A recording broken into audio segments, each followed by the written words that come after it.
Hello friends, इस video से मैं एक एमसीक्यू सीरीज़ चलाने वाला हूं जिसमें मैं आपको एमसीक्यू क्वेश्चन के बहुत सारे क्वेश्चन प्रैक्टिस करवाऊंगा, वो भी जीएस के। तो ये बुक देखिए, पहला कितना मोटा बुक है। उसके बाद मैं आपको बताऊंगा कि ये आपको प्रैक्टिस करवाने वाला हूँ मैं। देखिए इसको कितने मोटे हैं, ठीक है। ये तो बहुत सारे मोटे हैं, इसके पेज भी बहुत सारे हैं। तो मैंने इस बुक का जो रिव्यू मैंने दे दिया था कि क्या है नहीं है। इसमें लगभग ना 586 पेज है, टोटल 586, 586 पेज है।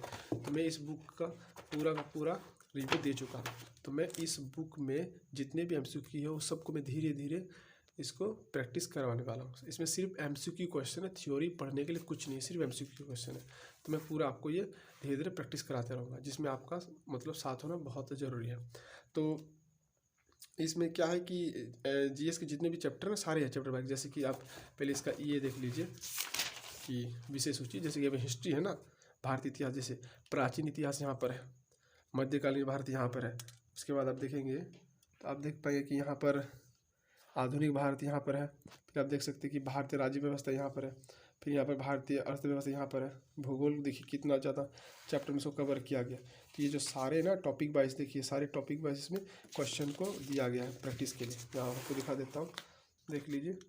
इसमें देखिए सारे चैप्टर हैं, ये सारे टॉपिक वाइज में प्रैक्टिस क्वेश्चन है।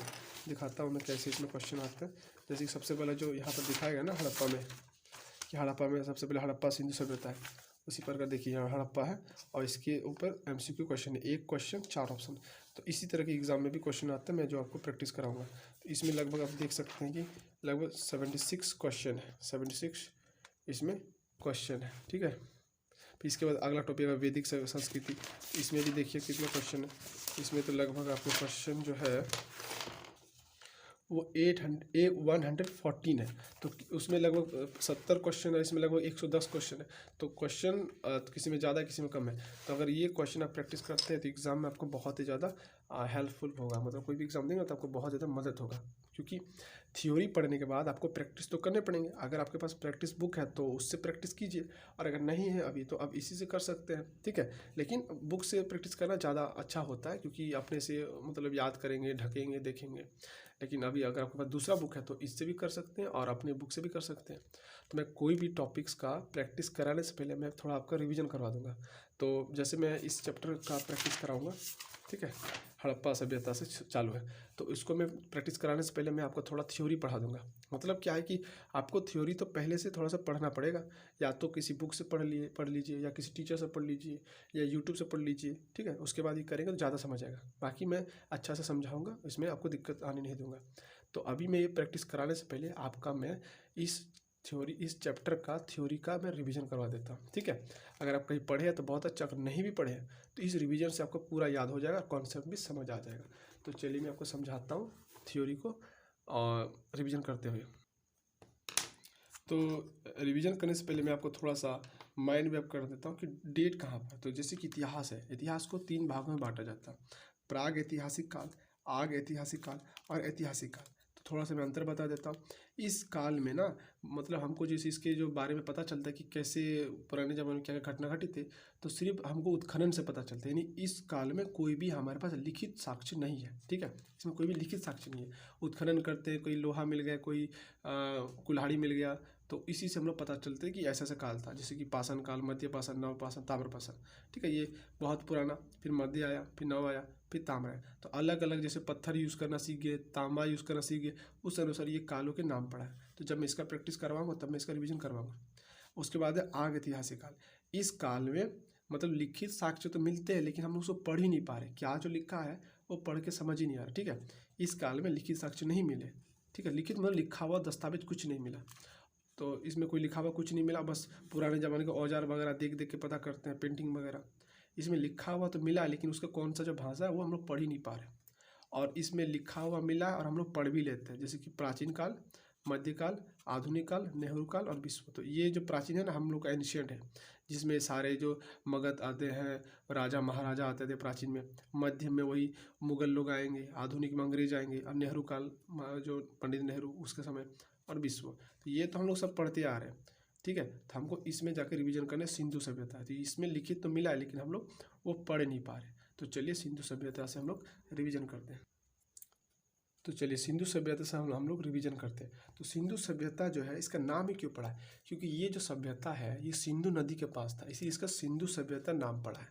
कभी कभी इसको हड़प्पा सभ्यता भी बोलता है। तो क्यों बोलता है, क्योंकि जो सबसे पहले जो उत्खनन हुआ था वो हड़प्पा नाम की जगह से शुरू हुआ था, इसलिए इसको हड़प्पा सभ्यता कहा करता था। ठीक है, तो हड़प्पा सभ्यता क्यों कहते हैं, क्योंकि हड़प्पा नाम की जगह से उत्खनन यानी कि खुदाई चालू हुआ था। और इसको सिंधु सभ्यता क्यों बोलते हैं, क्योंकि सिंधु नदी वहाँ से पार होती है, इसीलिए इसको सिंधु सभ्यता बोलते हैं। ठीक है, तो पहला डाउट है कि सभ्यता क्या है। सभ्यता का मतलब होता है ना सभ्य तरीके से रहना, क्योंकि इसके पहले वाला जो मैंने बताया था ना कि ताम्रपाषाण वो सब, तो उस समय में क्या होता था कि लोग मतलब आदि मानव के जैसा रहता था, मतलब ऐसे बिना कपड़े के घूमते रहता था, जंगली जानवर खाते रहता था, तो वो लोग आदि मानव थे। और इसमें क्या है, इसमें सारे सभ्य लोग हैं। तो फिर से मैं आपको बताता हूँ मैंने क्या बताया था। मैंने आपको बताया था कि ये जो प्राग ऐतिहासिक काल है ना, इसमें जितने भी इंसान आए थे सब के सब आदि मानव थे। उसको कुछ पता ही नहीं कि कैसे सभ्य जैसे रहना, बिना कपड़े के घूमते रहता था, कुछ भी खा लेता था, जंगल में घूमते रहता था, घर नहीं बनाता था, ऐसे ही घूमते रहता था, गुफा में रहता था। ये सब आदि मानव थे। इसमें सब लोग सभ्य बन गए। सभ्य मतलब एक सभ्य इंसान जैसा रहने लगा, सिविलाइज पर्सन, इसीलिए यहाँ से सभ्यता खड़ी हो गई। ठीक है, ये सभ्यता बोलिए, सिविलाइज बोलिए, सिविलाइजेशन बोलिए, तो इसीलिए इसको सिंधु सभ्यता बोलते हैं या हड़प्पा सभ्यता बोलते हैं। ये जो इसका समय है, किस समय था, ये 2500 ईसा पूर्व से 1750 ईसा पूर्व तक था। एक सवाल बनेगा कि सर ईसा पूर्व समझ नहीं आ रहा, तो मैं समझाता हूँ। जैसे कि अभी का जो डेट चल रहा है वो 2023 चल रहा है। अगर आप एक साल पीछे जाएंगे तो आपका 2022 आएगा। ठीक है, एक साल पीछे जाएंगे तो आपका 2022 आएंगे, फिर एक साल पीछे जाएंगे तो आपका 2021 आएंगे। तो इस तरह से पीछे करते करते करते कैलेंडर में एक समय क्या होगा, जीरो हो जाएगा। ठीक है, 2021, फिर पीछे जाएंगे 2020, ऐसे करते करते कैलेंडर में जीरो आ जाएगा। ठीक है, और जब आप इसके पीछे जाना शुरू करेंगे तो उसमें ईसा पूर्व लगेंगे। ठीक है, जीरो से एक साल पीछे तो एक ईसा पूर्व आएगा। ठीक है, जीरो से 2 साल पीछे तो 2 ईसा पूर्व आएगा। तो उसी से जीरो से जब आप 2500 साल पीछे जाएंगे तो इसी को बोलते हैं 2500 ईसा पूर्व। और अब जैसे जैसे कैलेंडर में बढ़ेंगे तो नंबर आपका घटते जाता है। ठीक है, 4, 5, आप जितना पीछे जाएंगे उतना ईसा पूर्व, जैसे 4 ईसा पूर्व, 5 ईसा पूर्व, यानी जीरो से 4 साल पीछे, जीरो से 6 साल पीछे। तो जैसे जैसे आप आगे जाएंगे तो डेट घटते जाता है, इसीलिए 2500 ईसा पूर्व से 1700 ईसा पूर्व तक ये सभ्यता था। एक सवाल बनेगा कि हम जीरो को क्यों नहीं मानते, मतलब जीरो को कैसे पता चला कि यहीं से जीरो मानेंगे। देखिए, ये जो कैलेंडर है वो अंग्रेज ने बनाया, जो हम लोग कभी कैलेंडर यूज़ करें। तो अंग्रेज क्या कर किया कि भाई जीरो को, कैलेंडर को जीरो उस दिन को मानते हैं जिस दिन का ईसा मसीह का जन्म हुआ था। तो ईसा मसीह के जन्म को जिस दिन हुआ था उस दिन से कैलेंडर को 00 माना गया। और जैसे एक साल हुआ तो 00 1 साल, 00 2 साल, ईसा मसीह का 2 साल हुआ जन्म हुआ, ऐसे करते। तो अभी जैसे 2023 चल रहा है तो ईसा मसीह का जन्म लिए हुए 2023 साल हो गए। ठीक है, तो अंग्रेज ने कैलेंडर बनाया था तो ईसा मसीह के जन्म को 0 से मान लिया, तो इसके आगे जो भी गया वो ईस्वी कहलाया, 22वीं 23वीं। ठीक है, इस तरह से कहते हैं हम लोग 19वीं सदी। और इसके जो पीछे साल रह गया उसको ईसा पूर्व कह दिया, बिफोर क्राइस्ट, BC भी लग जाता है इंग्लिश में। ठीक है, तो मान के चलते ये को समझ आ गया। ठीक है, इसमें जो कुछ नाम होता है बिल्कुल आपको ऐसे याद कर लेना, क्योंकि ये सब सवाल डायरेक्ट बनता है। जो हड़प्पा नाम है क्यों है, क्योंकि सबसे पहले यहाँ पर खुदाई चालू हुआ था, इसलिए इसका हड़प्पा नाम है। सिंधु नाम क्यों है, क्योंकि वो सिंधु नदी के पास था। ठीक है, इसकी जो जानकारी दिया था सबसे पहले जो हड़प्पा का नाम, वो चार्ल्स मैसन ने दिया था। जानकारी का मतलब क्या होता है ना कि गांव के लोग घूमते रहते थे, और ये जो सभ्यता था ना बहुत पुराना था, तो ये सभ्यता मिट्टी के अंदर दब गया था, यानी कि वहाँ के लोग तो सब मर ही गया है, क्योंकि पूरा पूरा मिट्टी में दबा था। तो गाँव के लोग काम करते थे, तो काम करते करते ईंट वगैरह मिल जाते थे, तो लोग ने खुदाई किया तो बहुत सारे ईंट मिलने लगे। तो इस तरह से एक ऑफिसर था अंग्रेज का, तभी तो अंग्रेज का शासन भारत में चल रहा था। ठीक है, जब ये खुदाई हुआ था तो अंग्रेज ने देखा कि भाई इसमें तो कुछ मिल रहा है, तो पता चला, तो इसने जानकारी दिया अंग्रेज के ऊपर ऊपरी जो अधिकारी होते हैं। तो चार्ल्स मैसन ने जानकारी दिया कि यहाँ पर हमको खुदाई करना है, कि कुछ मिल रहा है। ठीक है, तो उसके बाद सर्वेक्षण करने आया अंग्रेज, तो जेम्स कनिंघम ने सर्वेक्षण किया। तो सवाल डायरेक्ट पूछेगा कि हड़प्पा सभ्यता का जानकारी किसने दिया था, चार्ल्स मैसन। देखिए, जानकारी देना मतलब मैसेज देना, मैसेज, तो मैसन मतलब मैसेज सोच लीजिए। तो चार्ल्स मैसन ने मैसेज दिया कि यहाँ पर कुछ सभ्यता मिलने का चांस है, खुदाई कीजिए। तो उसके बाद जब मैसेज गया, उसके बाद जांच करने के लिए कौन आया, सर्वेक्षण करने के लिए जेम्स कनिंघम आया। ठीक है, फिर जांच वगैरह कर लिया। आप बोले कि नामकरण करना पड़ेगा, तो नामकरण करने कौन आया, तो जॉन मार्शल। तो ये तीनों नाम आप याद कर लीजिए, एग्जाम में ये सब आने के बहुत चांस है, रिपीट होता है कि हड़प्पा सभ्यता का जानकारी किसने दिया, चार्ल्स मैसन। सर्वेक्षण करने कौन आया, जेम्स कनिंघम। और नामकरण किसने किया, तो जॉन मार्शल। बस ये 3 नाम याद कर लीजिए। हड़प्पा सभ्यता का जो आकार है ना वो त्रिभुजाकार है, मतलब इस तरह से है। ठीक है, मतलब पूरे एरिया में इस तरह से। ठीक है, त्रिभुजाकार है। और ये सबसे पहला शहरी सभ्यता था, मतलब इससे भी पहले कुछ सभ्यता था दूसरी जगहों में, लेकिन वो ग्रामीण सभ्यता था और ये एक शहरी सभ्यता था। तो ये शहरी सभ्यता था, ठीक है। तो हड़प्पा सभ्यता कहाँ का फैला, मैं आपको मैप में दिखाता हूँ।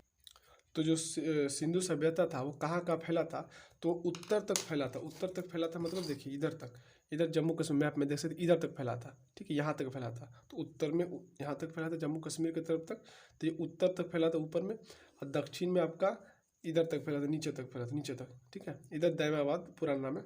और इधर आपका पाकिस्तान तक फैला था, इधर पाकिस्तान तरफ। और इधर आपका इधर फैला था, यानी इधर से आपका यहाँ तक में सिंधु सभ्यता फैला हुआ था, ठीक है, ये मैप में। तो इसमें मैं दिखाता हूँ। देखिए जो सबसे ऊपरी भाग था ना, उधर सबसे जो पुराना नाम है मांडा। तो आप कैसे याद करेंगे, सिंधु सभ्यता जो फैले हुए थे ना वो चारों दिशाओं में फैले थे, उत्तर, दक्षिण, पूर्व, पश्चिम। तो बोलेगा कि उत्तर में कौन से शहर तक फैला हुआ था, तो आप ही बोलिए। ऊपर जाएंगे तो कौन सा राज्य जाएंगे, जम्मू कश्मीर। और जम्मू कश्मीर कैसा जगह होता है, ठंडा। तो ठंडा होता है ना, इसलिए याद कर लिया मांडा, ठीक है। तो जम्मू कश्मीर कहाँ फैला था, मांडा जगह तक। जगह का नाम है, जो स्थान है मांडा। कैसे याद करेंगे, क्योंकि ऊपर जाएंगे तो जम्मू कश्मीर की तरफ जाएंगे और उधर दिन भर होता है ठंडा, इसलिए सब याद रहे मांडा। और दिमाग लगाइए, ठंडा इलाके में कौन से देश से हम लोग झगड़ा चलते रहता है ठंडा में, यहाँ पर चाइना से झगड़ा चलते रहता है। तो चौ से चाइना, चौ से चिनाब नदी। तो मांडा में इधर से चिनाब नदी पार होता है इस तरफ से, ठीक है, चिनाब नदी पार होता है। तो उत्तर तरफ में कौन सी जगह तक फैला है, मांडा तक। और कौन सा नदी है, चिनाब। मांडा कैसे याद करेंगे, क्योंकि ऊपर में ठंडा और उधर में चीन से झगड़ा होते रहता है भारत का, तो चिनाब नदी, तो इसे याद कर लेंगे, ठीक है। इधर कैसे याद करेंगे, देखिए इधर आता है पाकिस्तान तरफ, ठीक है। तो पाकिस्तान के जो आदमी होते हैं वो लोग क्या कहते हैं, दशकों तक सोते रहता है, गेंडा जैसा, ठीक है। जो याद करने के तरीके हैं, मैं उसको बोल नहीं रहा हूँ, बस याद कीजिए। पाकिस्तान के लोग क्या करते हैं, दशकों तक सोते रहता है, अभी गेंडा जैसा। तो दशकों तक सोते रहता है, यानी दास्क नदी, सोते रहता है, सुतका, और गेंडा जैसा, तो सुतका गेंडा। तो इधर जो ना पश्चिम की तरफ पाकिस्तान पड़ता है। और पाकिस्तान के लोग दशकों तक, दशकों मतलब 10 साल, दशकों तक सोते रहता है, मतलब सोते रहता है गेंडा जैसा, सो के गेंडा बनता है, इसलिए दशकों तक मैंने दास्क नदी। और सोते रहता है गेंडा जैसा, यानी सुतका गेंडा। तो कौन सी जगह तक फैला है, सुतका गेंडा। तो कौन सा नदी है, दास्क नदी, ठीक है। आप इधर याद करेंगे, देखिए इधर जो है ना, इधर इधर इधर आप जाएंगे तो हैदराबाद वगैरह आता है, बाद शहर का नाम हैदराबाद। तो याद रखिए दायमाबाद, कैसे याद करें, दायमाबाद। हैदराबाद इधर आता है नीचे तरफ, दायमाबाद। देखिए याद करने के लिए थोड़ा सा तो इधर उधर ट्रिक लगाने पड़ेंगे। अब हम बोले हम मानेंगे नहीं, तो नहीं मानेंगे तो बस रडिए, या फिर थोड़ा सा ऐसे तरीके बताते जिससे कोई याद करने में आसानी हो जाए। तो इधर कौन सा है, हैदराबाद तरफ आता है, इसीलिए याद करें दायमाबाद, दायमाबाद। आप ही दिमाग लगाइए, इधर में बहुत सारे मंदिर मिलता है। आप साउथ फिल्म में देखे होंगे कि बहुत सारे मंदिर मिलता है और वहाँ पूजा होते हैं। और अधिकतर जो मंदिर होते हैं वो शिवलिंग दिखाते हैं, शिवलिंग। और शिवलिंग में शिव होते हैं। तो शिवलिंग में शिव जी की पत्नी का नाम है पार्वती, यानी परवरा नदी, ठीक है। तो दायमाबाद आता है नीचे तरफ, दायमाबाद। और उधर शिवलिंग बहुत होते हैं। तो शिवलिंग की पत्नी जी का, शिवलिंग भगवान की पत्नी का नाम पार्वती। तो पार्वती से परवरा नदी याद कर ले, परवरा नदी, दायमाबाद परवरा नदी, दायमाबाद परवरा नदी। अब इधर याद करें, इधर पूरब तरफ।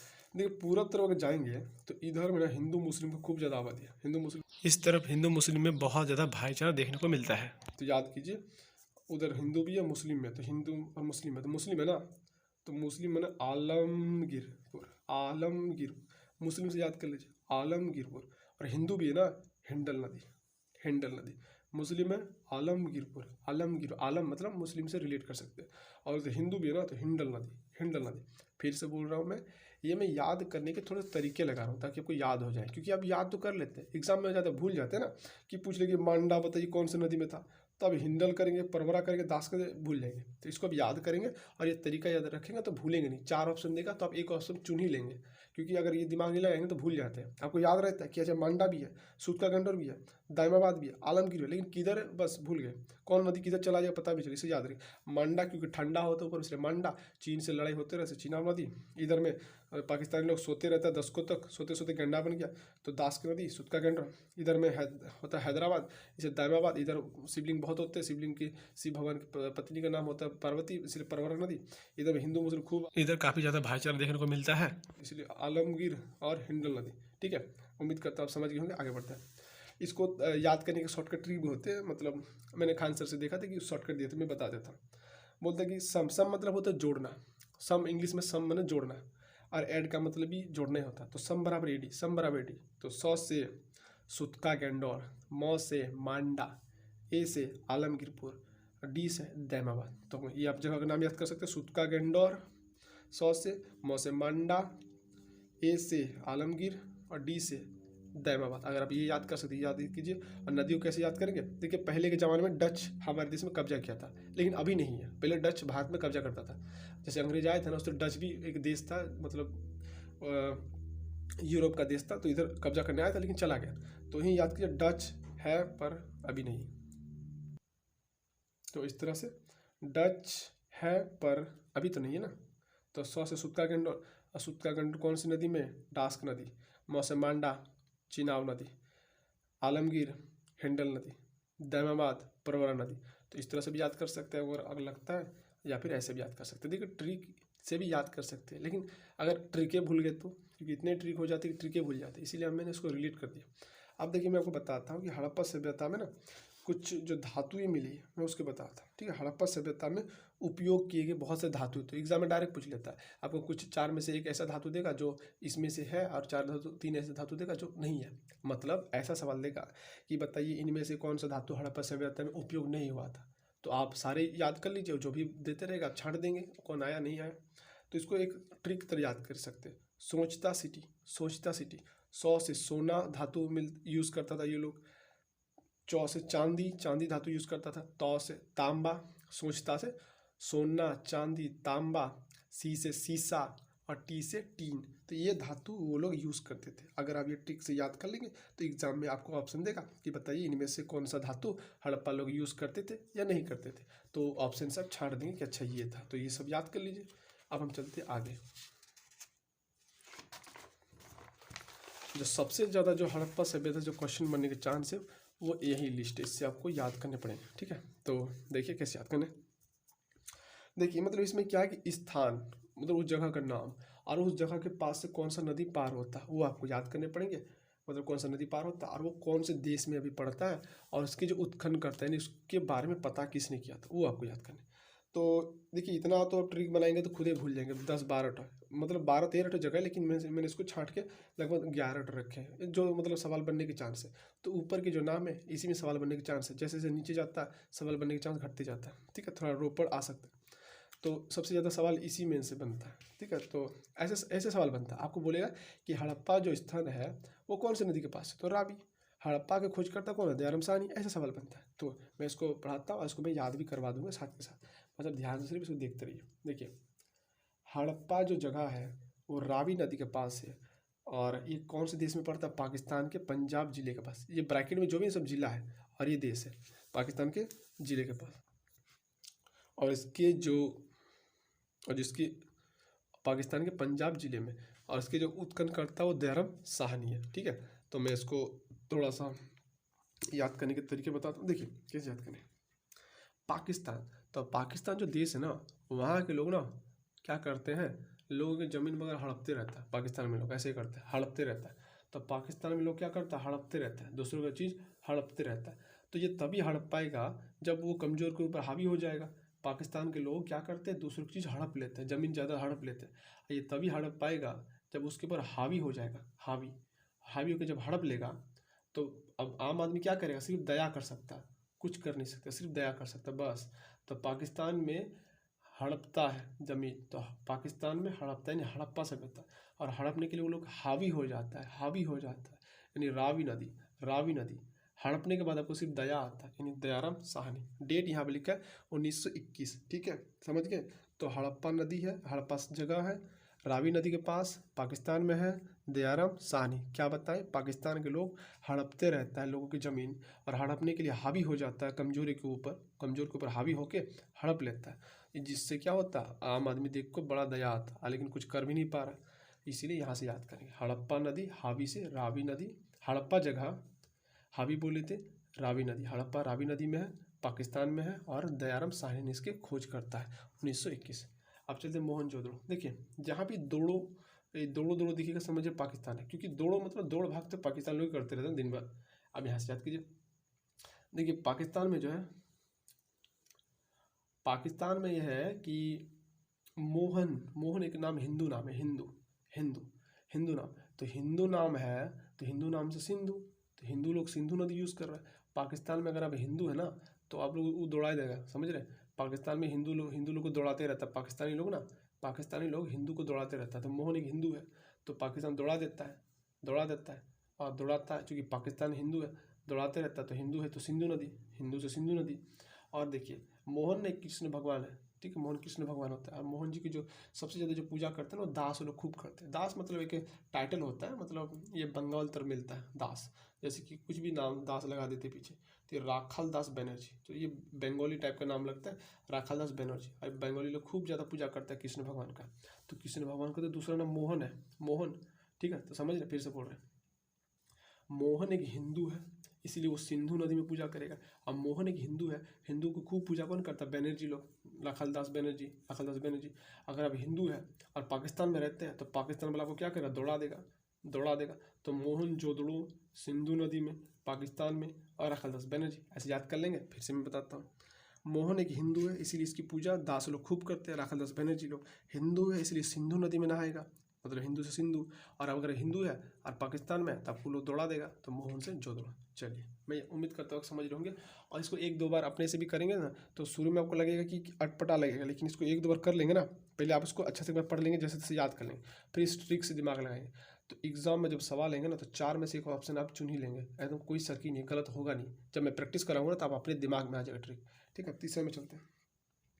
चंद हुदड़ो सिंधु नदी में है, पाकिस्तान के सिंध जिले में पड़ता है। और ये मेके और एमजे मजुमदार या फिर गोपाल मजुमदार उसको बोलिए, जो 1931 में इसके उत्खनन करता है, ये 1922 था, ठीक है। तो देखिए क्या होता है कि चंद हुदड़ो, तो मजुमदार मतलब सोचिए कि मजदूर। अब मजदूर लोग क्या करते हैं? चंद चंद पैसे के लिए दौड़ते रहते हैं इधर लोग, ठीक है। मजदूर लोग क्या करते हैं? चंद पैसे दौड़ते रहता है, दौड़ते रहता है, दौड़ते रहता है, ठीक है। ठीक है। तो मजदूर मतलब मजूमदार का मतलब सोचिए मजदूर। मजदूर लोग चंद पैसे के लिए दौड़ते रहता है, तो मजूमदार से चंद हुदड़ो, चंद हुदड़ो, चंद हुदड़ो। और देखिए इसमें भी दौड़ो लगा, इसमें भी दौड़ो लगा है, तो दौड़ो दौड़ो दोनों बोले थे कि दौड़ देखेगा तो पाकिस्तान में जाएंगे, इसलिए पाकिस्तान में है। और पाकिस्तान में तो सिंधु नदी ज़्यादातर आता है, क्योंकि वो एक रावी था। इसको याद रखिए कि इसमें भी दौड़ो लगा, इसमें भी दौड़ो लगा है, तो दोनों दौड़ो दौड़ो, तो दोनों सिंधु नदी, सिंधु नदी, ठीक है। तो पाकिस्तान के जो मजदूर होते हैं ना, चंद पैसे के लिए दौड़ते रहता है। पाकिस्तान के जो मजदूर है चंद पैसे के लिए, पाकिस्तान के मजदूर चंद पैसों के लिए दौड़ते रहता है। अभी कौन सा मजदूर? हिंदू नदी, मतलब हिंदू मजदूर, इसलिए सिंधु नदी। पाकिस्तान के हिंदू मजदूर चंद पैसों के लिए दौड़ते रहता है। इंडिया में तो ऐसा नहीं होता, अच्छा खासा मजदूरी मिल जाता है, लेकिन वहाँ पर हिंदू को बड़ा दिक्कत होता है। इसीलिए पाकिस्तान के हिंदू लोग ना, हिंदू मजदूर, पाकिस्तान के हिंदू मजदूर चंद पैसों के लिए तो चंद हुदड़ों मतलब चंद पैसों दौड़ते रहता है, ठीक है। अब यहाँ चलते हैं कालीबंगा में। देखिए कालीबंगा, इसको याद करें, कालीबंगा जो जगह है वो घग्गर नदी में है और ये भारत के राजस्थान में और हनुमानगढ़ जिले में है, जिसकी खोज करता है BK थापड़, BK लाल, और भी अलग अलग है, ETC लिख दिए, बाकी यही 2 नाम आते हैं। तो देखिए इसे याद करें, राजस्थान मतलब राजा का स्थान, राजा लोग जहाँ पर रहते हैं ना, तो राजा लोग का जो घर होता है घग्गर, राजा लोग का जो घर होता है वो आलीशान बंगला होता है। तो राजा का जो घर होता है राजस्थान यानी राजस्थान का राजा लोग का जो घर होता है वो घर जो होता है वो आलीशान बंगला होता है। तो बंगला, बंगल, तो कालीबंगा, कालीबंगा, समझ रहे हैं। तो राजा लोग का जो घर होता है वो बंगला होता है, आलीशान बंगला, तो बंगला। और बंगला के पास अगर अब कोई पी के जाएगा, कोई पी के मतलब कुछ अल्कोहल पी के जाएगा, तो इतना पी के जाएगा तो इतना थापड़ मारेगा, इतना थापड़ मारेगा कि पीने वाले का गाल लाल हो जाएगा, समझ गया। तो राजस्थान इन राजा लोग ना घर जो बनाता है, घग्गर जो बनाता है, बंगला बनाता है, काली बंगला, तो आलीशान बंगला, आली बंगल मतलब काली बंगल का मतलब बंगला बनाता है। और बंगाल के बंगला मतलब बंगला घर होता है बड़ा बड़ा, और पी के अब जाएंगे तो इतना थापड़ मारेगा, इतना थापड़ मारेगा कि पी के अब लाल हो जाएगा, BK लाल, ठीक है। उम्मीद करते याद हो गया। 5वां में चलते हैं। देखिए अब ये लोथल भगवा गुजरात में है, अहमदाबाद जिले में, और रंगनाथ राव ने इसका खोज करता है। देखिए लोथल जो है ना ये एक बंदरगाह, गुजरात जो है आपको मैं मैप में दिखाता हूँ, ये है गुजरात, ठीक है, ये गुजरात। तो गुजरात के समुद्र किनारे में, इधर तो समुद्र नहीं था, तो ये ना एक गुजरात जो ना ये एक मतलब यहाँ पर बंदरगाह, मतलब ना बंदरगाह उसको कहते हैं जहाँ पर ना पानी वाले जहाज खड़ा होता है और सामान लोड करके जाता है। एक तरह से स्टेशन समझिए ना, स्टैंड, जैसे बस स्टैंड होता है ना, उसी तरह से उसको बोलते हैं बंदरगाह, ठीक है, सी पोर्ट। वहाँ पर पानी वाला जहाज खड़ा होता है, सामान लोड करके चला जाता है, तो वहाँ पर है बंदरगाह। तो उस समय में जो लोथल था ना बंदरगाह था, ठीक है, बंदरगाह, पानी वाला जहाज खड़ा होता था। तो दिमाग लगाइए, पानी वाला जहाज खड़ा होता तो अच्छा खासा पानी होगा। अगर आप उस पानी में पार होना चाहेंगे तो क्या करेगा, आपको कपड़ा उठाना पड़ेगा। जैसे कि साउथ में थोड़ा सा लुंगी का प्रचलन चलता है, तो लुंगी उठाना पड़ेगा। तो हमारे इंडिया में जो अब यूपी तरफ जाएंगे तो धोती पहनता है, अच्छे काम में धोती। तो धोती को जब आप उसको ऊपर उठा कर पहनेंगे ना तो उसको भगवा बोलते हैं, भगवा, ठीक है। तो अगर आप धोती पहने, हमारे इंडिया में लोग धोती पहनता है, तो पानी में पार होंगे, लोथल मतलब था ना समुद्र किनारे एक बंदरगाह, तो बंदरगाह तो समुद्र, समुद्र तो पानी है, तो लोथल में बहुत सारा पानी है, तब पार होना चाहते हैं पानी से। तो अगर धोती पहने तो उसको ऊपर उठाना पड़ेगा, ऊपर उठाना पड़ेगा, यानी भगवा खोसना पड़ेगा। तो भगवा करके जब पार होंगे तभी ना लोथल पार कर पाएंगे। और ये कहाँ है, गुजरात में। तो भारत के जो गुजरात था उस समय में, तो गुजरात के आप मतलब गुजरना चाहते हैं, गुजरना चाहते हैं मतलब लोथल के बंदरगाह को, तो गुजरना चाहते हैं लोथल के बंदरगाह को, तो भगवा ऊपर उठाना पड़ेगा तभी पार होंगे। और अब जाते हैं भगवा, यानी कि धोती सफ़ेद कलर का होता है, अब भगवा में तुरंत रंग लग जाता है, तो रंगनाथ राव, रंगनाथ राव। तो याद कर पाएंगे, लोथल, भगवा, गुजरात, रंगनाथ राव। फिर से बोलता हूँ, आपको अब गुजरना चाहते हैं लोथल बंदरगाह से, तो भगवा उठाना पड़ेगा, धोती उठाना पड़ेगा, और धोती में रंग जल्दी जल लग जाता है, रंगनाथ राव। चलिए आगे बढ़ते हैं। अब धोलावीरा, तो धोलावीरा जो है लुनी नदी के पास है, गुजरात में है, और जेपी जोशी ने इसका खोज किया था। देखिए 6 क्लास का, यानी 6 क्लास का जब आप एनसीईआरटी का इतिहास बुक पढ़ेंगे तो उसमें धोलावीरा के सामने कोई नदी देता ही नहीं, मतलब कोई नदी था ही नहीं। लेकिन अभी की किताब में लुनी नदी देख देता है, तो अगर कहीं नहीं दिखे तो कन्फ्यूज मत होइए कि इस अभी की नई किताब में दे देता है। तो देखिए आप ना गुजरात मतलब आप गुजर रहे थे रात में, आप गुजर रहे थे रात में, गुजर रहे थे रात में, और आपने देखा कि ज़मीन में एक मूली का खेती है, मूली। रात को गुजर रहे थे, आप मूली का खेत देख लिए, और आपको पता नहीं था कि उस खेत में बहुत सारा कचरा है, कीचड़, कच्च मतलब कीचड़ है। तो गुजर रहे थे रात को, आपको पता नहीं कि उस खेत में खूब ज़्यादा कीचड़ है। अब मूली मतलब मूली का खेत देख लिया, और आप जोश जोश में खेत में घुस गए, जोश जोश में घुस गए, और आपके धोती में लग गया कीचड़। तो अब आपको धोना पड़ेगा, धोलावीरा, खूब बीरा दिखा रहे थे, आप धोते रहिए, समझ गया। गुजर रहे थे रात को, और कच्च मतलब कि कीचड़ वाले खेत में मूली लगा था, आपको दिखा नहीं रात को कि मूली खेत में कीचड़ है। आप घुस गए जोश जोश में, और जब घुस गए तो लग गया कीचड़ धोती में, और लग गया तब धोते रहिए। तो धोलावीरा नूली नदी में, गुजरात के कक्ष में, और उसका खोज करता है जेपी जोशी 1967 से 68 के बीच में, ठीक है। आप पहले इसको रिलेट करके याद कर लीजिए। पहले क्या करना है, पूरा ऐसे ऐसे एक एक करके याद कर लेंगे, याद करने के बाद ये ट्रिक तो लगाएंगे ना, तो एग्जाम में आप ना ऑप्शन छाट ही देंगे। और देखिए अब आता आलमगीरपुर, हिंडल नदी। तो मैंने ये बता ही दिया था, क्योंकि अभी तुरंत बताया जब नक्शा दिखा रहे थे कि आलमगीरपुर, तो आलमगीरपुर हिंडल नदी के पास है। और मैंने बताया था कि ऐसा करके ना इधर यूपी तरफ पड़ता है, तो यूपी में पड़ता है, याद करें यूपी, ठीक है। देखिए आलमगीरपुर, हिंडल नदी, और ये है यूपी, यानी मेरठ के तरफ पड़ता है। तो फिर मैं बता रहा हूँ, आलमगीरपुर भी बताए थे हिंडल नदी के पास है, और उधर बताए थे मैप में कि इस तरफ में पूर्व की तरफ यूपी में। और यूपी के लोग खूब ज़्यादा यज्ञ करते रहते हैं, और इधर शर्मा जी खूब मिलता है, तो यज्ञ खूब करता है इधर। आगे बढ़ते हैं, क्योंकि पूजा वगैरह खूब करता है ना यूपी की तरफ, यज्ञ भी कराते रहता है, अनुष्ठान सब। आप जाते सुतका गेंडा, अभी बताए थे सुतका गेंडा, सोते सोते गेंडा बन गया, 10 को सोता रहता है पाकिस्तान के लोग, ठीक है। तो सोते सोते अगर गेंडा बन गया, पाकिस्तान के लोग इतना सोता है कि गेंडा बन जाता है, 10 कोस तक सोता है। पाकिस्तान के लोग 10 को तक सोता रहता है, गेंडा बन जाता है। सुतका गेंडा दास्क नदी पाकिस्तान में, और वो इतना सोता है कि वो लोग को स्टाइल का पता ही नहीं चलता। तो ओरल स्टाइलिंग मतलब वो लोग को का स्टाइल के बारे में पता चलेगा, दिन भर गेंडा की तरह सोते रहता है, तो वो लोग को स्टाइल के बारे में कुछ नहीं पता, तो ओरल स्टाइल, ठीक है। मैं ये सब याद करने के तरीके में बता रहा हूँ, ऐसा लॉजिक मत सोचिए कि भाई उसको गेंडा क्यों बोल रहे हैं। अब देखिए अब आगे बढ़ते हैं, जैसे कि अब आप जैसे कि रंग, तो रंगपुर जो जगह है वो मादर नदी के किनारे है, और ये गुजरात में पड़ता है, और ये रंगनाथ राव ने इसका खोज किया था 1953 से 54 में। तो देखिए रंगपुर, तब पूरा बॉडी में पूरा रंग, इधर होली निकल रहा था, तो होली के दिन में पूरा रंग लगा लेंगे, पूरा शरीर में रंग लगा लेंगे, पूरा शरीर में रंग लगा लेंगे। उसके बाद घर जाएंगे तो माँ जो है ना आपका, माँ आपको दरवाजे में खड़ा कर देगा, माँ आपको दरवाजे में खड़ा कर देगा, बोला कि रंग पहले धो के तभी घर घुसने देंगे, ठीक है। तो रंग पूरा लगा लेंगे बॉडी में, और घर जाएंगे तो माँ आपको दरवाजे में खड़ा कर देगी, बोलेगी कि जाओ पहले रंग धो के आओ तभी तुमको घर घुसने देंगे। लेकिन आप धोने गई नहीं, आप पूरा रात गुजार दिए रात दरवाजे में, आप धोने नहीं गए, ठीक है। रंग लगा के लाए, माँ ने दरवाजे पर खड़ा कर दिया, बोला धो के आओ, लेकिन आप तो गए ही नहीं, आप तो बस बोल नहीं हम ऐसे घर घुसेंगे। आपने गुजार दिए रात, पूरा रात गुजार दिए। तो इतना आप आपने इतना जिद्दी था कि पूरा रात गुजार दिया, लेकिन फिर भी नहीं धोने गए, फिर भी नहीं नहाए। इसलिए गांव के लोग आपने क्या, आपका नाम क्या रख दिया, रंगनाथ राव, रंगनाथ राव। कि भाई ये इतना जिद्दी है, माँ ने इसको दरवाजे में खड़ा कर दिया, गुजार दिया पूरा रात, फिर भी नहीं बोला हम नहीं धोएंगे रंग, इसलिए इसका नाम जिद्दी के कारण रंगनाथ राव रख दिया। ठीक है, डेट से भी याद होगा कोई बात नहीं, इतना इंपॉर्टेंट नहीं है, डेट बहुत कम चांस है, यही सब पूछ सकता है कि रंगनाथपुर जो जगह है वो कौन सी नदी है, तो मादर, कौन से स्थान में, गुजरात में। अच्छा, किसने किया था, रंगनाथ राव ने खोज करता। ठीक है, आगे बढ़ते हैं। बनवाली जो जगह है रंगोई में, और हरियाणा के जगह में हिसार जिले में, रविंद्र सिंह विष्ट। ठीक है, अब इसको मैं याद करता हूँ, तो इसको याद करने देखिए, इंद्र जो इंद्र देवता है ना, वो दिन भर, अभी देखिए इसमें वैसे मैं ट्रिक लगा रहा हूँ, ऐसा सही है कि नहीं वो नहीं, अलग बात हो गया। जो इंद्र देवता है जो इंद्र देवता है वो ना हरि के नाम, हरि भगवान होता है, हरि के नाम में दिन भर रंगे रहता है, हरि के भक्त में रंगे रहता है, मतलब भजन में रंगे रहता है, मैंने कि डूबा रहता है। जो इंद्र है, इंद्र वो हरि यानी भगवान हरि, श्री हरि के भक्ति में दिन भर रंगे रहता है, यानी डूबे रहता है। इतना भक्ति करता है कि वो अपना हर बात श्री हरि से मनवा ही लेता है कि सर मतलब भगवान मैं आपका इतना भक्ति करता हूँ तो जो भी मांगता हूँ मुझे दे दीजिए। तो ये इंद्र भगवान हरि के भक्त में इतना हरि मतलब भगवान के मतलब भक्ति में इतना रंगा रहता, मतलब पूरा डूबे रहता पूजा में। तो भगवान जो आता है ना, हर बात ये मनवा लेता, बनवाली ये हर बात हरि से मना लेता है, क्योंकि इतना ये भक्ति करता है, भक्ति में रंगे रहता है, डूबे रहता है। आगे बढ़ते हैं।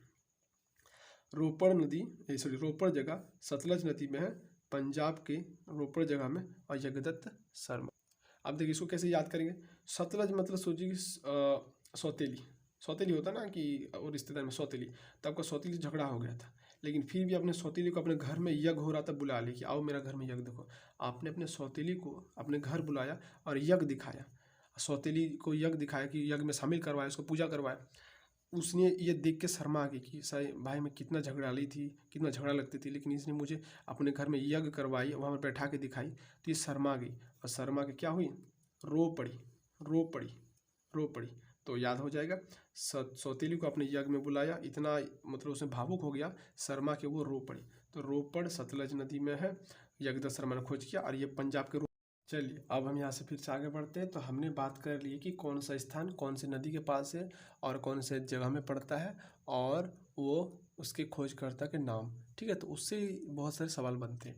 अब मैं एक एक जगह के बारे में थोड़ा डिटेल्स में पढ़ता हूँ, तो जो जगह बहुत ज़्यादा इंपॉर्टेंट है, जिसमें बहुत सवाल बनते रहते हैं, मैं उसी जगह सिर्फ केवल उठाऊँगा, बाकी को मैं बात कर दी उसके ऊपर, उससे और सवाल नहीं बनेंगे। ठीक है, तो मैं हड़प्पा के ऊपर बात करूँगा।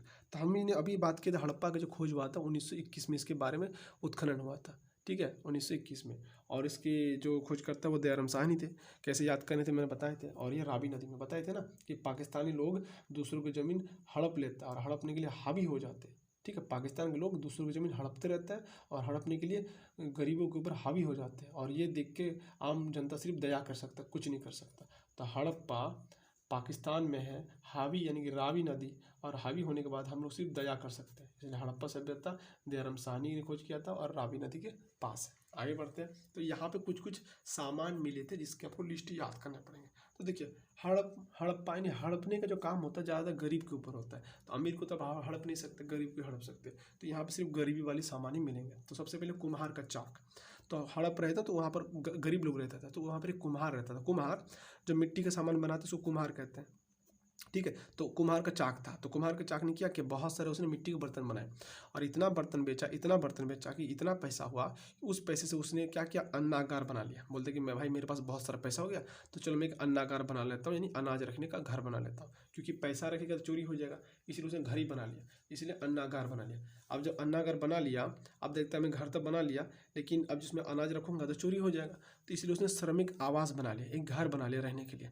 तो कुम्हार ने चाक बनाने का इतना पैसा कमाया कि एक अन्नागार बना लिया अनाज रखने के लिए। फिर देखता भाई मैं अनाज रखूंगा तो चोरी कर लेगा, इतना अनाज कहाँ रखूंगा, जब इतना बड़ा घर है तो अनाज भी ज़्यादा होगा तो चोरी हो जाएगा, इसलिए उसने श्रमिक आवास बना लिया रहने के लिए कि चलो मैं इस घर में रहूँगा और उसको देखभाली करूँगा।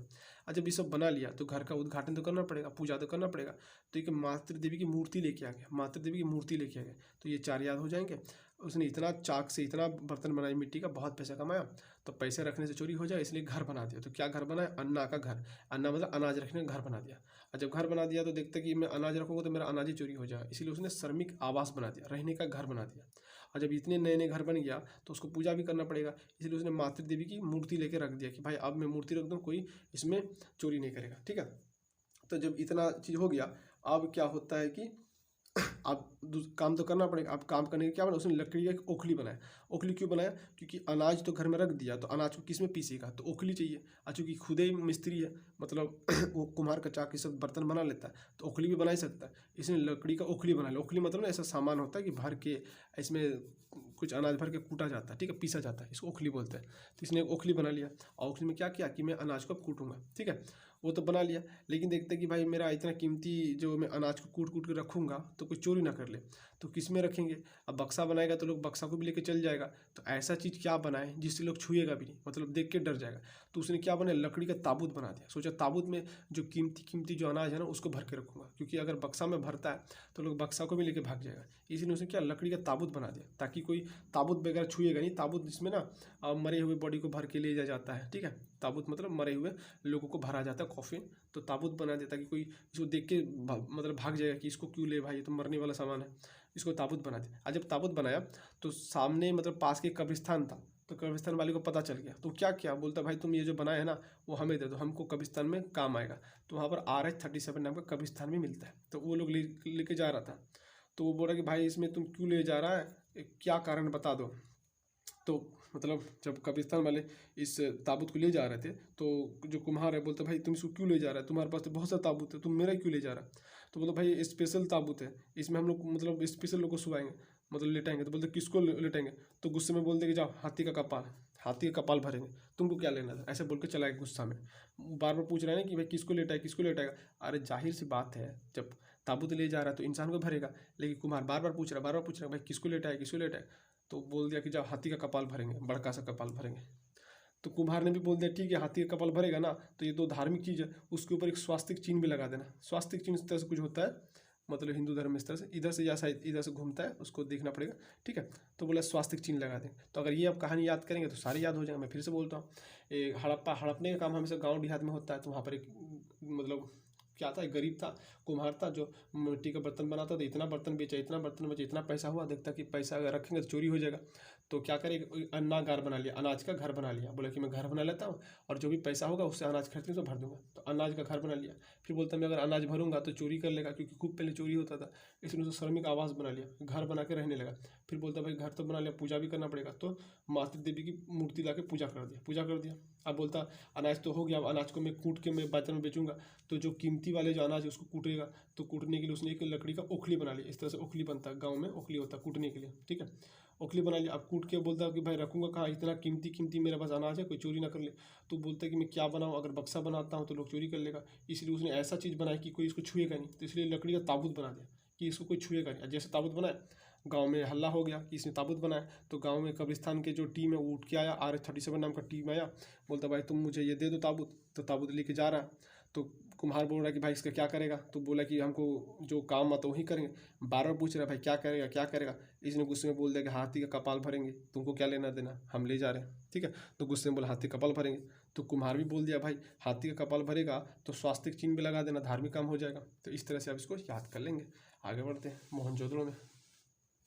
मोहनजोदड़ो में इसको कैसे याद करवाए थे, मोहन, मोहन यानी हिंदू नाम है, और हिंदू नाम है इसलिए सिंधु नदी के पास रहेगा। मोहन हिंदू नाम है इसलिए सिंधु नदी के पास रहेगा। और मोहन का पूजा जो सबसे ज़्यादा करता है वो बैनर्जी लोग करते हैं, राखालदास बैनर्जी लोग, इसलिए राखालदास बैनर्जी इसके खोज करता है, ठीक है। और जोदड़ो जहाँ पे द्रोड़ द्रोड़ दिखेगा जान जाइए पाकिस्तान है, और इसके 1922 में खोज हुआ था, ठीक है। आगे बढ़ते हैं। इसमें याद करने वाली बात है कि सिंधु सभ्यता का सबसे बड़ा शहर है ये जो मोहन है ना, मोहनजोदड़ो सबसे बड़ा शहर है। तो कैसे याद करेंगे, सबसे पहले बताइए, सबसे पहले कौन सा धार्मिक लोग आते थे, हिंदू लोग भारत में पहले खूब ज़्यादा थे। इसीलिए समझ लीजिए कि सिंधु सभ्यता में सबसे बड़ा शहर मोहनजोदड़ो में मिलेगा, ठीक है। पहले जो हिंदू के जो आबादी था पहले बहुत था, मतलब भारत से लेकर पाकिस्तान, बांग्लादेश, म्यांमार पूरा फैला था हिंदू लोग, इसीलिए हिंदू लोग बहुत ज़्यादा फैला था, इसलिए सिंधु सभ्यता का सबसे बड़ा शहर था मोहनजोदड़ो। मोहन मतलब हिंदू लोग रहते थे बहुत ज़्यादा, ये सब कहावत है याद करने के। मोहन माने हिंदू, हिंदू लोग पहले खूब होता था, क्योंकि पहले अखंड भारत हुआ करता था, इसीलिए सिंधु सभ्यता का सबसे बड़ा शहर था जहाँ पर हिंदू लोग रहता था, यानी मोहन लोग रहता था।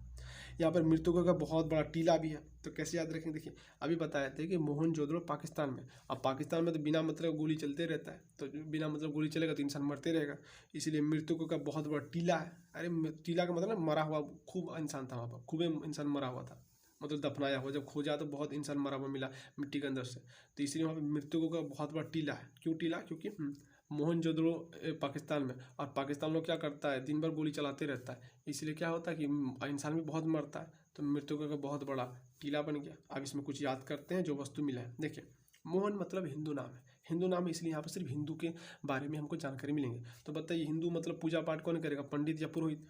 तो पुरोहित लोग पूजा करते थे। तो पुरोहित लोग जो है ना, वो अपना आवास बना लिए। बोलता है पुरोहित बोलते कि हम बड़ा पंडित है तो फिर हम अपना घर नहीं बनाएंगे क्या? तो पुरोहित आवास बना लिया, पुरोहित आवास बना लिया। अब पुरोहित बोल रहा है कि भाई घर तो बन गया, अब हमको पानी लेना है तो हम काहे दूसरों का पानी लेंगे, हम तो पुरोहित है। तो उसने अपना घर में बड़का कुआं खुदवा लिया, कुआं भी खुदवा लिया। अब फिर पुरोहित बोलता है भाई हम तो पुरोहित है, हम बाहर क्यों नहाने जाए, हमको घर ही में नहाने हैं। तो हम सिनानागार बनाएंगे, मतलब नहाने का घर बनाएंगे। फिर पुरोहित बोलता है भाई सिनानागार तो बाहर में है, तो बाहर अंदर में क्या फ़र्क है, हम पुरोहित है तो बड़का सिनानागार बनाएंगे। इसलिए उसने विशाल सिनानागार बनाया। ठीक है, फिर से बोलता है पुरोहित, ये लोग बड़ा आदमी है तो इसने अपना आवास घर के अंदर ही बना लिया। फिर बोलता है बड़ा आदमी तो बाहर क्यों पानी लेने जाएंगे, घर में कुआं खोदेंगे। फिर बोलता है हम नहाएंगे तो स्नानागार घर में बनाएंगे। फिर बोलता है कि सबके पास स्नानागार है, मेरे पास भी है, तो फिर क्या फ़र्क है, हम बड़का बनाएंगे। तो विशाल स्नानागार बना लिया। अब स्नानागार बना लिया, फिर पुरोहित बोलता भाई ये सब तो हो गया, अब मेरे पास, क्योंकि मैं पुरोहित हूँ तो मेरे पास ज़मीन जायदाद बहुत है, तो मैं अनाज कहाँ रखूँगा। तो इसलिए इसने अपना एक अन्नागार भी बना लिया, बहुत सारा अनाज रखता है, सारा अनाज भर देता है। फिर पुरोहित बोलता है भाई मैं तो पुरोहित हूँ तो मुझे कपड़े भी पहनने चाहिए, तो अच्छे क्वालिटी का पहनना चाहिए। तो उस समय सूती वस्त्र बहुत चलता था, तो सूती वस्त्र के कपड़े पहनता था। ठीक है, फिर पुरोहित बोलता है भाई मैं जब घर से बाहर निकलूंगा तो छोटका मोटका सड़क से जाऊँगा तो लोगों से मेरा टच हो जाएगा। पहले टचेबिलिटी यानी छुआछूत खूब चलता था, समझ रहे हैं ना, पहले बड़ा जात छोटा जात, बड़ी जात छोटी जात में छुआछूत चलता था, मतलब भारत में चलता था। तो बोलता भाई कोई छू देगा तो क्या दिक्कत हो जाएगा, फिर नहाना पड़ेगा। तो बोला चलो सड़क को चौड़ी कर देता हूँ। तो सड़क को चौड़ी करेगा, तो सबसे बड़ी जो चौड़ी सड़क था वो मोहनजोदड़ो में था।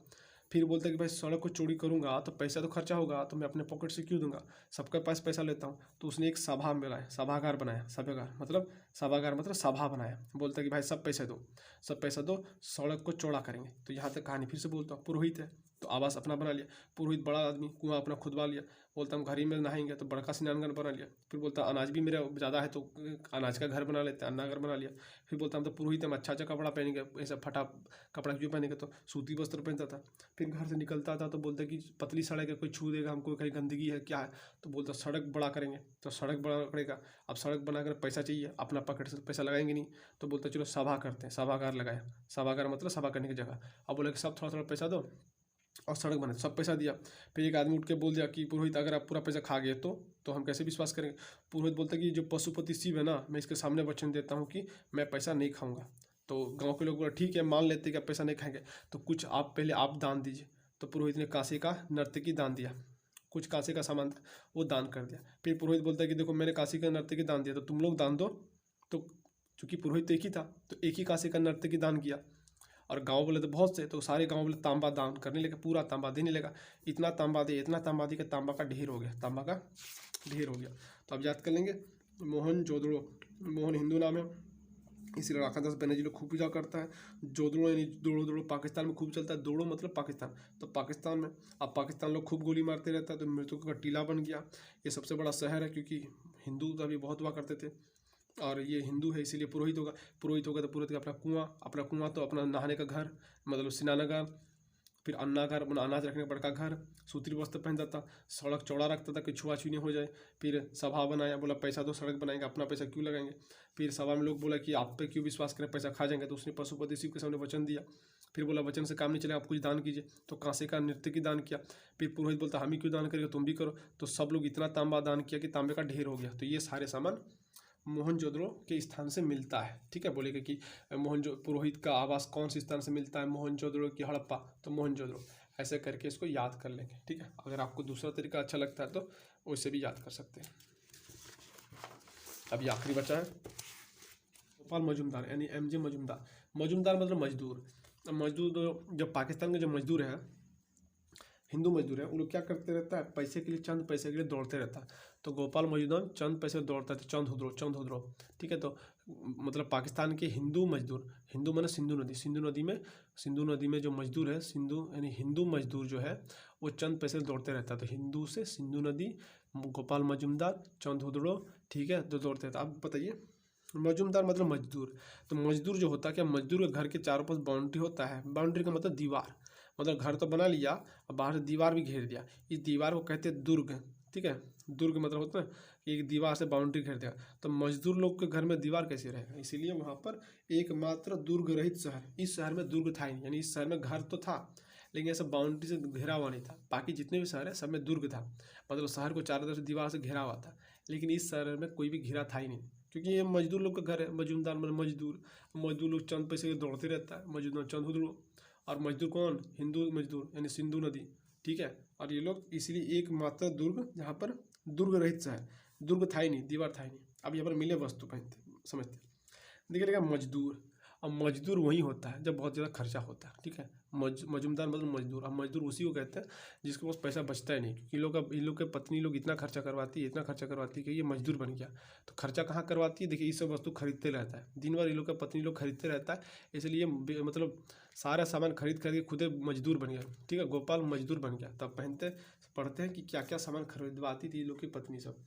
तो मेकअप करने के लिए सामग्री खरीदते थे, मेकअप का सामग्री खरीदते रहती थी दिन भर, पैसा सब चला जाता था। फिर बोलता लिपस्टिक भी लेंगे, फिर बोलता शीशा लाओ चेहरा देखेंगे, फिर बोलता मनका लाओ सजेंगे, फिर इन लोग जो बिटिया हो तो बच्चे लोग बोलता गुड़िया लाओ खेलेंगे। अब गुड़िया फट गया तो बोलता सुई लाओ, उसको मतलब सिलाई करेंगे। गुड़िया बच्चा लोग खेल के फाड़ देता था, सुई से सिलाई करता था। और ये लोग इतना सजता था कि घर का जो ईंट है ना उसको भी अलंकृत ईंट लेता था, मतलब घर का जो ईंट है वो भी सजा हुआ ईंट। आखिर भाई लोग सजने में इतना ध्यान देता है तो घर का ईंट भी बोलता सजा हुआ ईंट लेंगे, तो सजा हुआ ईंट लिया। तो ईंट तो कच्चा था और कच्चा ईंट रखा हुआ था, बिल्ली ने दौड़ दिया और उसमें बिल्ली का पैर का निशान आ गया। तो अलंकृत ईंट भी था और बिल्ली का पीछा करता हुआ कुत्ता था, ठीक है। मतलब कच्चा ईंट रखा था और कुत्ता और बिल्ली दौड़ रहा था तो उसका पैर का निशान आ गया, इसीलिए याद रखेंगे अलंकृत ईंट के ऊपर कौन दौड़ दिया, बिल्ली दौड़ दिया, बिल्ली के पीछे कुत्ता दौड़ दिया। तो सवाल पूछते हैं कि बताइए बिल्ली का पीछा करता हुआ कुत्ता का जो निशान है वो कौन सी जगह मिलता है, तो चंद हुदड़ो। तो ऐसे कुछ याद कर लेंगे। आगे बढ़ते रोपड़, तो इसमें ज़्यादा है नहीं। रोपड़ जो है 1953 में जगदत्त शर्मा बोले थे ना, रोपड़ इतना मतलब क्या कि अपने सतलज नदी के पास है, तो अपने सौतन को यज्ञ दिखाने लाई और यज्ञ दिखा के इतना दिखाया कि वो शर्मा गए कि भाई मैं कितना झगड़ा करती थी फिर भी मुझे इसने यज्ञ दिखाया, तो शर्मा गए, शर्मा के रो पड़ी, ठीक है। रोपड़ और फिर क्या क्या मिले सामान, देखिए मानव के साथ साथ पालतू कुत्तों को दफनाया गया, ठीक है। देखिए रोपड़ मतलब रोना धोना, रोना धोना मतलब इंसान भावुक इंसान वहाँ पर रहा करता था, मतलब इमोशन वाला इंसान। तो इंसान क्या करता था, अगर मानव मर गया ना, इंसान मर गया ना, तो कुत्ते का जो मालिक है ना कुत्ते को भी दफना देता था कि भाई तेरा मालिक मर गया तो तू भी चल जा, ठीक है। तो मानव के साथ साथ पालतू कुत्तों को यहीं दफना देता था। तो इसको याद कर लीजिए किसी तरह से, क्योंकि ये लोग रोना धोना खूब करता था, यानी कि बहुत इमोशनल आदमी है, इतना इमोशनल कि कुत्ता को बोलता जाओ तुम मालिक के साथ, ध्यान रखना। आगे लोथल बताए थे कि ये एक बंदरगाह है जहाँ पर पानी का जहाज खड़ा होता था। तो लोथल बोलते कि पार होंगे तो भगवा पहन के पार होना पड़ेगा, भगवा में रंग तुरंत लग जाएगा, रंग ना कराओ, ठीक है। अभी बताइए लोथल क्या है आपका बंदरगाह, और बंदरगाह में व्यापार होते रहता है, व्यापार करेंगे तो आपका घर का दरवाजा तो सामने होना चाहिए, इसलिए घर के दरवाजे सड़कों की ओर खुलता था। मतलब ये मेन सड़क है, तो ये आपका घर है, तो मेन सड़क की तरफ आपको दरवाजे खुले तब ना सामान को ले जाके गाड़ी में लोड करेंगे तब ना बेचेंगे। क्योंकि लोथल तो आपका ये बंदरगाह में थोड़ा सा मार्केट भी लगता है, तो मार्केट की तरफ सामान दुकान, मार्केट की तरफ अगर आप घर है तो घर का मेन दरवाजा खुला होना चाहिए, ताकि सामानों का अंदर बाहर उन्हें सामान खरीदेंगे बेचेंगे तो जल्दी बाहर निकलेगा। इसीलिए लोथल के जो घर होते हैं उसके दरवाजे सामने में खुलते थे, इसीलिए घर के दरवाजे सड़कों की ओर खुलता था। अभी आएंगे आपका सवाल बनेगा, इसमें नया कहना है ये है कि जितना तक जो हड़प्पा सभ्यता के जो घर है ना ऐसे था, मतलब घर है यहाँ पर दरवाजा, अब यहाँ से एक दीवार है, यहाँ पर मेन रोड है, समझ रहे मेरी बात, ये मेन रोड होता था, मेन रोड। और ये घर का दरवाजा है, लेकिन दरवाजा डायरेक्ट नहीं खुलता था, आगे से दीवार दे देता था कि तुम इधर से निकलो और इधर से रोड जाओ, इधर से निकलो, ऐसा करके था, ठीक है। मैं पेन से दिखा देता हूँ, देखिए मतलब जो लोथल का जो घर होता है ना, ये मालिक घर है, यहाँ पर दरवाजा है ना, दरवाजे के पास एक दीवार दे देता था, और ये है मेन रोड, आपका मेन रोड जो भी है मेन रोड। तो गांव घर के लोग ना, ये दीवार भी घर का ही हिस्सा है, तो यहाँ से घर से निकलता था और यहाँ से जाकर रोड में जाता था, यहाँ से मतलब आपको डायरेक्ट बाहर नहीं निकल सकते, आप घूम के जाना पड़ेगा। घर का दरवाजा यहाँ पर, बाकी दीवार, तो ये घूम के जाना पड़ता था। तो हर घर का दरवाजा ऐसे होता था, घूम के जाना पड़ता, क्यों, क्योंकि छोटा बच्चा सब खेलते खेलते सड़क में ना चल जाए, इसीलिए ऐसा बनाता था। लेकिन लोथल तो भाई ये तो आपका ये बंदरगाह यहाँ पे बिजनेस होता है, अगर दरवाजा टेढ़ा बेढ़ा बनाएंगे तो दिक्कत हो जाएगा, इसीलिए सामने बनता था। क्योंकि लोथल है तो दूसरे देशों मतलब दूसरे सभ्यता के साथ भी आपका व्यापार होगा, इसलिए फारस की मोहर मिला है। फारस की मोहर से पता चलता है कि फारस के देशों के साथ हम लोग व्यापार करते थे। तो एक सवाल बनता है कि भारत का सभ्यता किस सभ्यता से व्यापार करता था, तो मेसोपोटामिया की सभ्यता के साथ व्यापार करता था। मेसोपोटामिया भी सभ्यता था, वो एक ग्रामीण सभ्यता था, ठीक है, और हमारा एक शहरी सभ्यता है, वो थोड़ा सा ज़्यादा पुराना था। और कैसे पता चलता है कि हम लोग मेसोपोटामिया सभ्यता के साथ व्यापार करते थे, तो मेसोपोटामिया सभ्यता के पास जो है ना वो मेकअप का किट मिला था, मेकअप करने का सामान, और वो मेकअप का सामान हमारे ये हड़प्पा सभ्यता से रिलेट करता था। तो इससे हम लोग पता चल गया कि अच्छा वहाँ पे व्यापार होता था। और हम लोग को फारस की मोहर भी मिला, जिससे पता चल गया कि हम लोग फारस के साथ भी व्यापार करते थे। इसी के साथ ये वीडियो समाप्त हो गया। इससे रिलेटेड अगर थोड़ा बहुत डाउट बनेंगे तब कमेंट सेक्शन में कहेंगे। और ये जैसे समाप्त होता है, अगला जो वीडियो आएगा इसके ऊपर मैं प्रैक्टिस कराऊंगा लगभग 70-80 सवाल, और आप उस वीडियो को देखिए, आपको एक एक सवाल आराम से समझ आएंगे। कुछ सवाल ऐसे होंगे जो इससे शायद नहीं मैच करेंगे, क्योंकि देखिए कितना भी थ्योरी पढ़िए, एक दो सवाल ऐसे होते हैं कि बिल्कुल अजीब गरीब आता है, किधर से पूछ लेता है। तो बात करेंगे, लेकिन ज़्यादातर सवाल आपको इसी में से समझ आ जाएंगे, ठीक है। ये एक रिवीजन वीडियो बनाए थे, ठीक है। मैं ये क्या जो हड़प्पा सभ्यता का मैं थ्योरी पढ़ा नहीं रहा था, मैं आपको रिवीजन करवा रहा था, ठीक है। लेकिन ये रिवीजन भी एक पढ़ाई के जैसा था, पूरा आपको सारे कॉन्सेप्ट भी याद हो जाएंगे। मैंने कुछ ट्रिक भी बताए, उसको आप एक दो बार अगर ट्राई करेंगे ना तो आपको ऐसे याद होगा कि एग्जाम में आपका सवाल छूटेंगे नहीं। भले ही आपको लगेगा कि भाई ये सब कैसा बना रहे, क्या क्या बता रहे, आपको देखने में अटपटा लगेंगे, लेकिन अगर आप समझ गए ना तो एग्ज़ाम में 4 ऑप्शन में से आप एक ऑप्शन चुन ही लेंगे, तब बताएंगे कि हाँ भाई आप सही कहे थे, ठीक है। तो पढ़ते रहिए, और इसके बाद जो प्रैक्टिस वीडियो आएंगे उसके ऊपर अच्छा से प्रैक्टिस करते रहिए। मिलेंगे अगली वीडियो में, तब तक के लिए धन्यवाद। जय हिंद, वंदे मातरम।